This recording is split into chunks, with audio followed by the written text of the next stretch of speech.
আল্লাহুম্মা ইন্নী আসআলুকা খায়রাল মাওলাজি ওয়া খায়রাল মাখরাজ। রাইকা, এটা কি করলেন আপনি? কেন? আমি দরজাই তো বন্ধ করলাম। এত জোরে?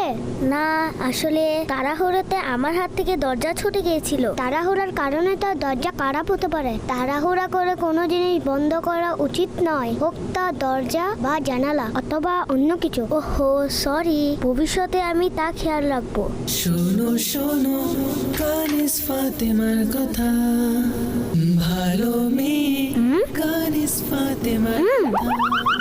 শোনো শোনো কানিস ফাতেমার কথা, ভালো মেয়ে কানিস ফাতেমার কথা।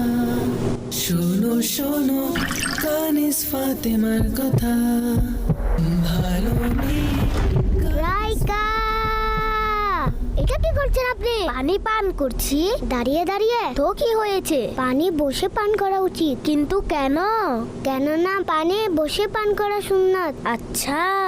আর হ্যাঁ রাইকা, যখনই পানি পান করবেন তখন বিসমিল্লাহ বলে আলোতে দেখে 3 নিঃশ্বাসে পান করবেন। আলোতে কেন? অন্ধকারেও তো পানি পান করা যেতে পারে। যদি অন্ধকারে পানি পান করেন আর গ্লাসে কোনো ময়লা ইত্যাদি থাকে তবে তা পেটে চলে যাবে, যার ফলে আপনি অসুস্থ হতে পারেন। বিসমিল্লাহির রহমানির রহিম।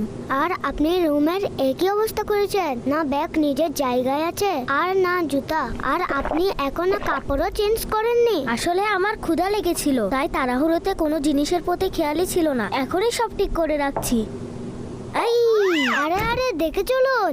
ওফ, ইয়া আল্লাহ, কি যে ব্যথা পেয়েছি। দেখেছেন রাইকা, আপনি আপনার রুম পরিষ্কার না রাখার কারণে আর তাড়াহুড়ো করার কারণে নিজেই কষ্ট পেলেন। ইনশাআল্লাহ ভবিষ্যতে আমি স্মরণে রাখবো। চলুন, জোহরের নামাজের সময় হয়ে গেছে, এখন নামাজ আদায় করে নে। জি ঠিক আছে।